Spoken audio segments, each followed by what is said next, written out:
السلام علیکم ورحمۃ اللہ تعالی وبرکاتہ نحمده ونصلي ونسلم على رسوله الكريم اما بعد فاعوذ بالله من الشیطان الرجیم بسم اللہ الرحمن الرحیم ان اللہ وملائکته يصلون على النبی یا ایها الذین آمنوا صلوا علیہ وسلموا تسلیما اللهم صل على سيدنا ومولانا محمد معدن الجود والكرم وآله الكرام وابنه الكريم وبارك وسلم صلاة وسلاما عليك يا رسول الله صلی اللہ تعالی علیہ وسلم۔ سورہ بقرہ آیت نمبر 154 کی تفسیر ہے۔ اللہ تبارک و تعالی ارشاد فرماتا ہے وَلَا تَقُولُوا لِمَن يُقْتَلُ فِي سَبِيلِ اللَّهِ أَمْوَاتٌ بل احیاء ولکن لا تشعرون، اور جو اللہ کی راہ میں مارے جائیں، یعنی جو اللہ کی راہ میں قتل کر دیے جائیں، انہیں مردہ نہ کہو بلکہ وہ زندہ ہیں لیکن تمہیں اس کا شعور نہیں۔ یہاں پر شہداء کرام کی زندگی کے بارے میں بیان کیا جا رہا ہے کہ شہداء کرام جو اللہ کی راہ میں شہید ہو جائے انہیں مردہ نہیں کہنا چاہیے بلکہ وہ زندہ ہیں، اور ان کی زندگی کا ہمیں شعور نہیں، ان کی زندگی کیسی ہے یہ ہم نہیں جانتے۔ مطلب کیا ہوا کہ جس طرح سے ہماری آپ کی جو زندگی ہے، ابھی جو ہم چل پھر رہے ہیں، کھا پی رہے ہیں، شہداء کرام کی ویسی زندگی نہیں ہے، لیکن اللہ تبارک و تعالی اس کے باوجود ان کے تعلق سے فرما رہا ہے کہ وہ مردہ نہیں ہیں، یعنی جس کو ہم مردہ سمجھتے ہیں وہ مردہ نہیں ہے بلکہ وہ زندہ ہے۔ اب ان کی زندگی کیسی ہے وہ اللہ تبارک و تعالی ہی جانتا ہے، ہم ان کی زندگی کا شعور نہیں رکھتے۔ تو یہاں پہ دیکھیں کیا ہوا، کہتے ہیں کہ صبر کا ذکر کرنے کے بعد اب صبر کرنے والوں کی ایک عظیم قسم یعنی شہیدوں کا بیان کیا جا رہا ہے، کیونکہ شہید بھی تو صبر کرتا ہے، بلکہ شہید تو کیسا صبر کرتا ہے، وہ تو ایسا صبر کرتا ہے کہ اپنی جان ہی اللہ کی راہ میں قربان کر دیتا ہے۔ تو بڑی عظمت والی بات ہے۔ یہ آیت کریمہ شہداء کرام کے بارے میں نازل ہوئی۔ بعض لوگ شہداء کرام کی شہادت پر افسوس کرتے ہوئے کہتے تھے کہ وہ لوگ تو شہید ہو گئے اور نعمتوں سے محروم ہو گئے، یعنی دنیا کی نعمتوں سے محروم ہو گئے۔ اگر زندہ ہوتے تو نعمتوں سے فائدہ اٹھاتے، کھاتے پیتے، اور یہ سب جو چیزیں ہیں دنیا کی چیزیں ان سے نفع اٹھاتے، لیکن جلدی شہید ہو گئے، اللہ کی راہ میں قتل کر دیے گئے تو وہ ان نعمتوں سے محروم ہو گئے۔ تو لوگ ان پر افسوس کرتے تھے، اس پر یہ آیت کریمہ نازل ہوئی، اور اس آیت کریمہ میں یہ فرمایا گیا کہ ان کا کوئی نقصان نہیں ہوا، یعنی جو شہید دنیا سے چلے گئے، اللہ کی راہ میں اپنی جان کو قربان کر دیا، تو انہوں نے تو فانی زندگی کو چھوڑ دیا۔ جو زندگی فنا ہو جانے والی ہے اس زندگی کو اللہ کی راہ میں قربان کر دیا اور ہمیشہ کی زندگی حاصل کر لی۔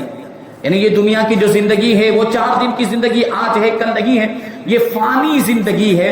شہداء کرام نے اس زندگی کو اللہ کی راہ میں قربان کر دیا اور ہمیشہ کی زندگی کو اختیار کر لیا، دائمی زندگی انہوں نے حاصل کر لی۔ تو فائدہ ہوا یا نقصان ہوا؟ فائدہ ہوا، یقیناً فائدہ ہوا ہے۔ اس آیت کریمہ میں شہداء کرام کو مردہ کہنے سے منع کیا گیا، نہ زبان سے انہیں مردہ کہنے کی اجازت ہے اور نہ دل سے انہیں مردہ سمجھنے کی اجازت ہے، کیونکہ دیکھیں یہاں پر جو لفظ آیا وہ کیا ہے، وَلَا تَقُولُوا، مردہ نہ کہو، جو اللہ کی راہ میں قتل کر دیے گئے، شہید ہو گئے، انہیں مردہ نہ کہو، یعنی زبان سے مردہ نہ کہو۔ اور جو یہ بات بیان کی جا رہی ہے کہ دل سے بھی ان کو مردہ نہ سمجھا جائے، تو وہ کہاں سے ثابت ہوتا ہے؟ وہ دوسری آیت کریمہ میں اللہ تبارک و تعالیٰ فرماتا ہے، یہ سورہ آل عمران کی آیت نمبر 169 فرماتا ہے پروردگار وَلَا تَحْسَبَنَّ الَّذِينَ قُتِلُوا فِي سَبِيلِ اللَّهِ أَمْوَاتًا بَلْ أَحْيَاءٌ عِندَ رَبِّهِمْ يُرْزَقُونَ، اور جو اللہ کی راہ میں شہید کیے گئے ہرگز انہیں مردہ خیال نہ کرنا، یعنی مردہ کہنا بھی نہیں اور ان کو مردہ سمجھنا بھی نہیں، بلکہ وہ اپنے رب کے پاس زندہ ہیں اور انہیں رزق دیا جاتا ہے، یعنی روزی بھی دی جاتی ہے۔ اب وہ روزی کس طرح کی دی جاتی ہے اس کا بھی ہمیں علم نہیں، وہ ان کی شان کے مطابق جس طرح کی روزی کی ان کو ضرورت ہے، جس طرح کے رزق کی ان کو ضرورت ہے، اس طرح کا رزق اللہ کی بارگاہ میں ان کو پہنچایا جاتا ہے، وہ اللہ کی بارگاہ میں ہے۔ کیا فرمایا؟ بل احیاء عند ربہم یرزقون، وہ اپنے رب کے پاس زندہ ہیں اور ان کو رزق دیا جاتا ہے، ان کو روزی دی جاتی ہے، جیسی روزی کی ان کو ضرورت ہو ویسی روزی دی جاتی ہے۔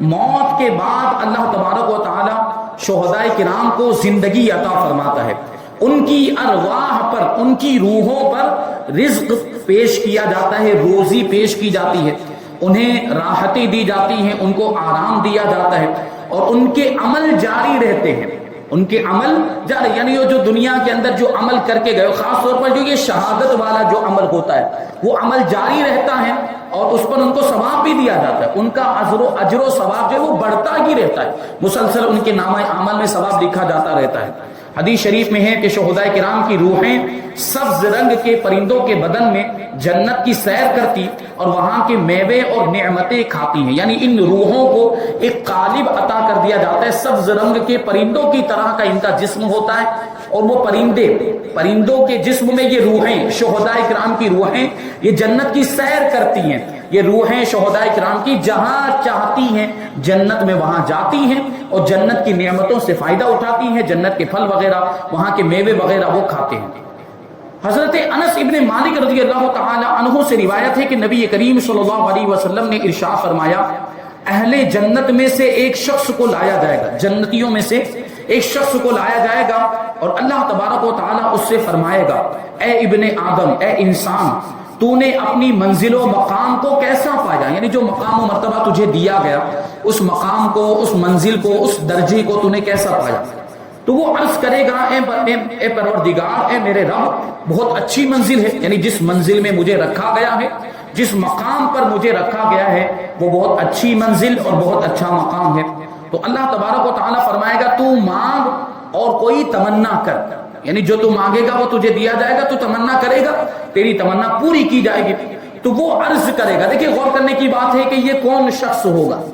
یہ جنتی شخص جس کو بلایا جائے گا اور اللہ تبارک و تعالیٰ اس سے پوچھے گا کہ جو تجھے مقام و مرتبہ جنت میں دیا گیا ہے، جس منزل میں تجھے رکھا گیا ہے، وہ منزل کیسی ہے، اس منزل کو تو نے کیسا پایا، اس مقام کو کیسا پایا؟ تو یہ کہے گا، یہ عرض کرے گا کہ وہ مقام بہت اچھا ہے، وہ منزل بہت اچھی ہے، لیکن غور کرنا ہے کہ یہ جنتی ہے کون؟ یہ جنتی وہ ہوگا جو دنیا میں شہید ہوا ہوگا، اور شہید ہو کر جنت میں اس کو وہ مقام عطا کیا گیا ہوگا جس مقام کے بارے میں اللہ تبارک و تعالیٰ اس سے پوچھے گا، سوال کرے گا کہ اس مقام کو تو نے کیسا پایا۔ اب شہداء کرام کا تو مقام و مرتبہ کتنا بلند و بالا ہے، آپ جانتے ہیں کہ شہید ادھر ہوا اور سیدھا جنت میں پہنچ گیا، اللہ کی راہ میں اپنی جان قربان کی، سیدھا جنت میں پہنچ گئے، یہ مقام و مرتبہ ہے۔ اللہ تبارک و تعالیٰ اس سے پوچھے گا کہ اور کوئی چیز مانگنی ہو تو مانگو، اور کوئی تمنا کرنی ہو تو تمنا کرو۔ اب دیکھیے یہ شہید اللہ تبارک و تعالیٰ کی بارگاہ میں کیا تمنا کرے گا، یہ غور کرنا، اور اس میں ہمارے لیے بڑا سبق بھی ہے اور بڑی ایمان کو تازگی بخشنے والی بات ہے۔ وہ عرض کرے گا پروردگار کی بارگاہ میں کہ میں تجھ سے صرف اتنا ہی سوال کرتا ہوں کہ تو مجھے دنیا کی طرف لوٹا دے، یعنی وہ شہید اللہ کی بارگاہ میں عرض کرے گا کہ تو مجھے دنیا میں واپس لوٹا دے اور میں 10 مرتبہ تیری راہ میں شہید کیا جاؤں۔ مطلب کیا ہوا؟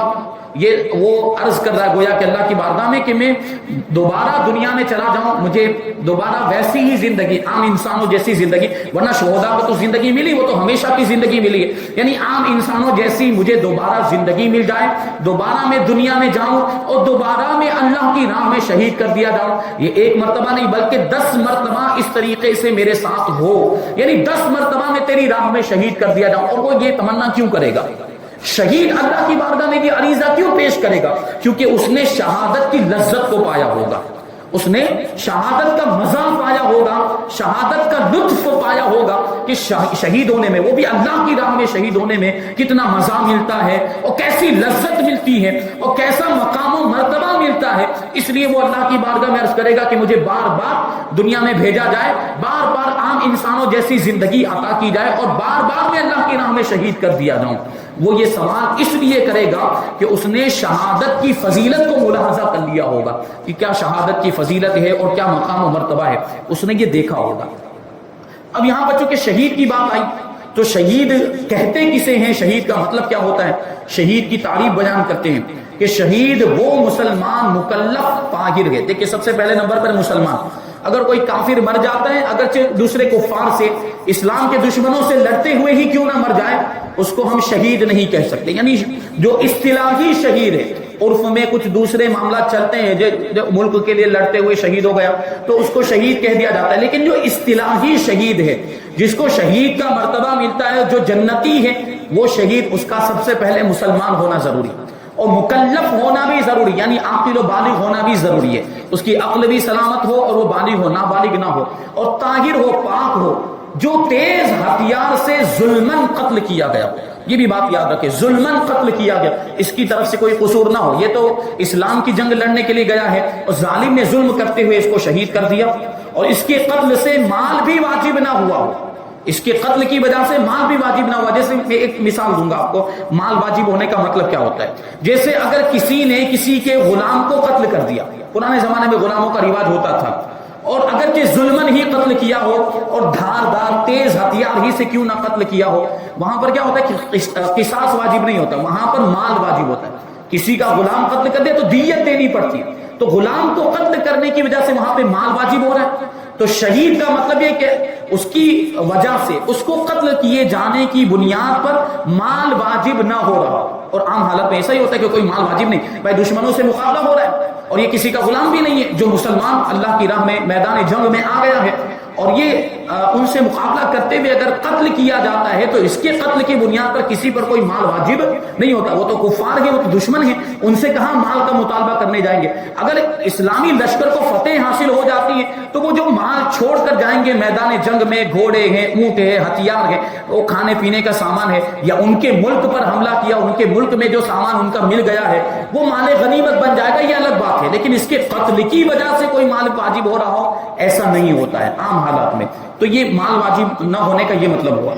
یا وہ مارکائے جنگ میں مردہ یا زخمی پایا گیا، ایک تو یہ کہ تیز دھاردار ہتھیار سے اس کو قتل کر دیا گیا ہو، اور دوسرے نمبر پر یہ ہے کہ جنگ کے میدان میں مردہ پایا گیا.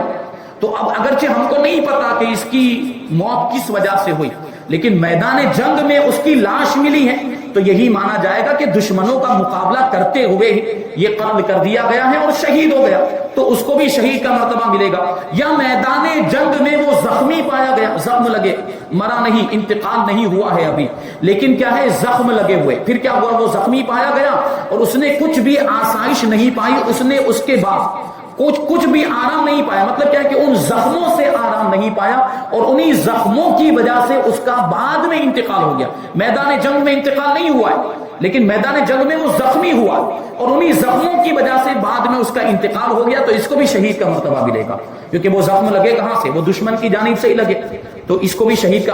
اور اس پر بھی دنیا میں یہ احکام ہے، جو شہداء ہوں گے، شہید کا دنیا میں حکم یہ ہے کہ نہ اس کو غسل دیا جائے گا، نہ کفن دیا جائے گا. شہید کو غسل نہیں دیا جائے گا اور کفن بھی نہیں. جو کپڑے اس نے اس وقت پہنے ہوئے تھے جس وقت وہ شہید ہوا، انہی کپڑوں میں، اگرچہ اب ان کپڑوں پر خون ہی لگا ہوا کیوں نہ ہو، اس خون والے کپڑے کے ساتھ ہی اس کو دفن کر دیا جائے گا. عام حالات میں آپ غور کریں، یہ شہید کا مرتبہ ہمیں اس سے پتا چلتا ہے. عام حالات میں ہم غور کریں، ہمارے کپڑے پر خون لگ جائے تو کپڑا کیا ہو جاتا ہے، ناپاک ہو جاتا ہے. آدمی کا خون ناپاک ہے. ہمارے بدن پر خون لگ جائے تو بدن بھی ناپاک ہو جاتا ہے. لیکن یہ شہداء کرام کا مرتبہ ہے کہ کپڑے پر خون لگا ہوا ہو، بدن پر خون لگا ہوا ہو، غسل دینے کی ضرورت نہیں، کپڑے بدلنے کی ضرورت نہیں ہے، ان کا خون پاک ہے، اس خون کے ساتھ ہی ان کو دفن کر دیا جائے گا.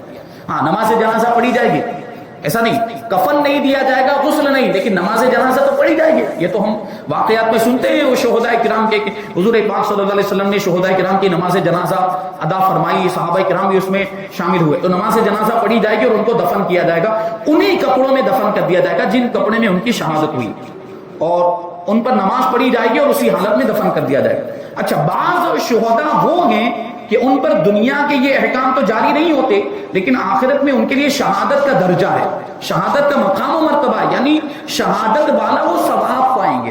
شہید ہونے کا، شہیدوں کے برابر ان کو ثواب ملے گا. جیسے کہ ڈوب کر مر جانے والا، یا جل کر کسی کا اگر انتقال ہو جائے، یا دیوار کے نیچے دب کر مر جانے والا. طلب علم میں، یعنی کوئی علم حاصل کرنے کے لیے نکلا، سفر کیا اس نے، کہیں دوسری جگہ جا رہا تھا علم حاصل کرنے کے لیے اور اسی میں اس کا انتقال ہو گیا یا کوئی حادثہ ہو گیا اس میں جو ہے کہ اس کا وہ وفات پا گیا تو اس کو بھی شہادت کا مرتبہ ملے گا. کوئی سفر حج کی غرض سے راہ خدا میں نکلا, حج کرنے کے ارادے سے نکلا اور اسی میں اس کا انتقال, ایسا ہوتا ہے بہت سارے لوگ حج کرنے کے لیے جاتے ہیں اور وہیں پر ان کا انتقال ہو جاتا ہے تو ان کو بھی شہادت کا مرتبہ ملے گا. یہ سب شہید حکمی ہیں, شہید حقیقی نہیں. شہید حقیقی تو وہی ہے, شہید فقہی جس کو کہا جاتا ہے, جس کی تعریف اوپر بیان کی گئی. یہاں یہ کچھ ایسے لوگ, اس کے علاوہ بھی بہت سارے لوگ ہیں. بہار شریعت حصہ چہارم کے اندر بہت ساری قسمیں حضور صدر شریعہ نے بیان کی شہدائے حکمی کی, کہ جیسے مثال کے طور پر کوئی طاعون کی بیماری میں مر گیا, یعنی کوئی پلیگ کی بیماری میں مر گیا تو اس کو بھی شہید کا مرتبہ ملے گا. کوئی پیٹ کی بیماری میں مر گیا تو اس کو بھی شہید کا مرتبہ ملے گا. کوئی دیوار کے نیچے دیوار گری یا مکان ڈھہ گیا اور اس کے نیچے آ کر مر گیا تو اس کو بھی شہید کا مرتبہ ملے گا. اس طرح بہت ساری قسمیں انہوں نے شمار کی ہے. تو ان کو یہ ثواب کے اعتبار سے فرمایا جا رہا ہے کہ ان کو شہادت کا, شہید کا ثواب ملے گا, لیکن جو شہید کے دنیاوی احکام ہیں وہ ان پر لاگو نہیں ہوں گے. مطلب کیا ہوا کہ شہید کے تعلق سے بھی یہ فرمایا کہ اس کو غسل نہیں دیا جائے گا, اس کو کفن نہیں دیا جائے گا اور اسی کپڑے میں نماز جنازہ پڑھ کے اس کو دفن کر دیا جائے گا. لیکن یہ جو شہدائے حکمی جن کو بیان کیا جا رہا ہے, ڈوب کر مر گیا, جل کے مر گیا وغیرہ وغیرہ, تو ان کے احکام عام انسانوں جیسے ہی ہوں گے. مطلب کیا ہے, ان کو غسل بھی دیا جائے گا, ان کو کفن بھی دیا جائے گا, ان کی نماز جنازہ بھی پڑھی جائے گی اور ان کو پھر دفن کر دیا جائے گا. آگے جو یہ فرمایا گیا, اچھا حدیثوں میں شہداء کرام, ایسے شہداء کی تعداد 40 سے بھی زیادہ ہے جو شہداء حکمی ہیں جن کو شہید کا مرتبہ ملتا ہے. 40 سے بھی زیادہ تعداد بیان کی گئی حدیثوں کے اندر جس کو بہار شریعت کے اندر لکھا ہے. اور آگے جو یہ فرمایا اللہ تبارک و تعالیٰ نے کہ تمہیں اس کا شعور نہیں, یعنی جو اللہ کی راہ میں قتل کیے گئے وہ زندہ ہیں, ان کی زندگی کا تمہیں شعور نہیں کہ ان کی زندگی کیسی ہے. عام طور پر ہم نہیں جان پاتے کیونکہ ہم نے خود نے جو شہید ہوئے ہیں یا جو اس سے پہلے شہید ہوں گے تو اس زمانے کے لوگوں نے ان کو خود اپنے ہاتھوں سے دفن کیا ہوگا تو دیکھنے میں تو یہ لگتا ہے کہ وہ انتقال کر گئے, لیکن اس کے باوجود اللہ تبارک و تعالیٰ ان کو زندہ فرما رہا ہے. اس کا مطلب یہ ہے کہ ان کی زندگی تھوڑی الگ قسم کی ہے اور وہ زندگی ایسی جس کے بارے میں ہم نہیں جان پاتے اور اس کا ہمیں شعور نہیں. یعنی یہ بات تو قطعی اور یقینی ہے کہ شہداء کرام زندہ ہیں, کیونکہ بھائی قرآن میں آ گیا, قرآن پاک کے اندر اللہ تبارک و تعالیٰ نے فرما دیا تو اب اس کے انکار کی کوئی گنجائش رہتی ہے؟ ہرگز نہیں رہتی. تو یہ بات قطعی اور یقینی ہے کہ شہداء کرام زندہ ہیں, لیکن ان کی حیات کیسی ہے, ان کی زندگی کیسی ہے, اس کا ہمیں شعور نہیں, اس کی ہمیں جانکاری نہیں. اسی لیے ان پر شرعی احکام عام میت کی طرح ہی جاری ہوتے ہیں, جیسے کہ قبر بھی ان کی تیار کی جاتی ہے, ان کو دفن بھی کیا جاتا ہے اور تقسیم میراث کا بھی معاملہ ہوتا ہے, کیونکہ ہم ظاہری طور پر تو دیکھ رہے ہوتے ہیں کہ دنیا سے رخصت ہو گئے, اس لیے عام میت کی طرح ان کے ساتھ معاملہ ہوتا ہے کہ اگر وہ کوئی مال چھوڑ کر جائیں گے تو ان کی میراث بھی تقسیم ہوگی اور ان کی بیویاں عدت بھی گزاریں گی اور عدت کے بعد وہ کسی دوسرے سے نکاح بھی کر سکتی ہیں. عام میت کے ساتھ جس طرح کے احکام ہوتے ہیں یہ شہید کے ساتھ بھی یہ احکام ہوں گے, کیونکہ وہ زندگی کیسی ہے وہ ہمیں بتایا نہیں گیا. اور یہ بھی ظاہر ہے کہ عام انسانوں جیسی زندگی نہیں ہے. اگر عام انسانوں کی طرح وہ زندہ ہوتے تو پھر یہ شریعت کے احکام نہیں ہوتے. تو اس سے پتا چلا کہ عام انسانوں جیسی بھی زندگی نہیں, اور جیسی زندگی ہے اس کا ہمیں شعور نہیں ہے, وہ اللہ تبارک و تعالیٰ ہی جانتا ہے. اور انشاءاللہ تبارک و تعالیٰ قیامت کے دن ہمیں اللہ تبارک و تعالیٰ کے بتانے سے پتا چل جائے گا. آگے آیت نمبر 155 میں اللہ تبارک و تعالیٰ ارشاد فرماتا ہے وَلَنَبْلُوَنَّكُمْ بِشَيْءٍ مِّنَ الْخَوْفِ وَالْجُوعِ وَنَقْصٍ مِّنَ الْأَمْوَالِ وَالْأَنفُسِ وَالثَّمَرَاتِ وَبَشِّرِ الصَّابِرِينَ, اور ضرور ہم تمہیں کچھ درد اور بھوک سے اور کچھ مالوں اور جانوں اور پھلوں کی کمی سے آزمائیں گے اور صبر کرنے والوں کو خوشخبری سنا دو. دیکھیں یہاں پر بھی صبر کرنے والوں کا ذکر آیا. اب یہ مطلب کیا ہوا, اللہ تبارک و تعالیٰ فرما رہا ہے کہ ہم تمہیں آزمائیں گے. یہ ایمان والوں سے خطاب ہے. اللہ تبارک و تعالیٰ ایمان والوں سے فرما رہا ہے کہ ہم ضرور تمہیں آزمائیں گے کچھ ڈر سے. ڈر سے مراد اللہ تبارک و تعالیٰ کا خوف بھی ہو سکتا ہے اور دشمن کا خوف بھی ہو سکتا ہے. اور پھر یہ فرمایا کہ بھوک سے, کبھی بھوک کے بھی معاملات ہوں گے, کبھی بھوکا رکھا جائے گا, کبھی کھانا میسر نہیں ہوگا, کھانا جو ہے کہ نہیں ملے گا, تو اس وقت تمہاری کیا کیفیت ہوتی ہے اس پر آزمایا جائے گا. اور کچھ مالوں کی کمی, کبھی مال ختم ہو جائے گا, مال نہیں ہوگا, دولت نہیں ہوگی. جانوں کی کمی بھی ہوگی, جیسے افراد کی کمی ہے یا خود انسان کو آزمایا جائے گا اس طریقے سے.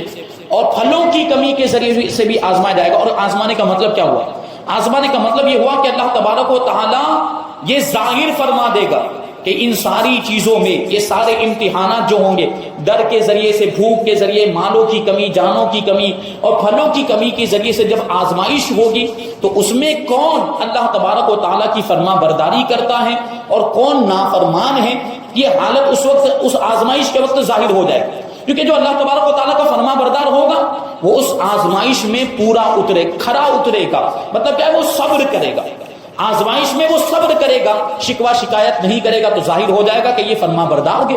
اور جو شکوہ شکایت کرنے لگ جائے گا، بے صبری کا مظاہرہ کرے گا، ناشکری کرنے لگ جائے گا، تو یہ ظاہر ہو جائے گا کہ یہ اللہ تبارک و تعالیٰ کا نافرمان ہے۔ یہ آزمانے کا مطلب یہ ہوا، آزمائش سے فرما بردار اور نافرمان کے حال کا ظاہر کرنا مراد ہے۔ ورنہ اللہ تبارک و تعالیٰ، میں یہ بات پہلے بھی عرض کر چکا ہوں، اللہ تبارک و تعالیٰ کو کسی چیز کے آزمانے کی ضرورت ہی نہیں، اللہ تبارک و تعالیٰ کو کسی کا امتحان لینے کی ضرورت ہی نہیں، کیونکہ وہ تو ساری چیزیں پہلے ہی سے جانتا ہے۔ اللہ تبارک و تعالیٰ کو سب کچھ معلوم ہے، کس کے دل میں کیا ہے، وہ تو چھپی ہوئی باتوں کو بھی جانتا ہے، ظاہر باتوں کو بھی جانتا ہے، تو اس کو کسی چیز کے آزمانے کی ضرورت ہے؟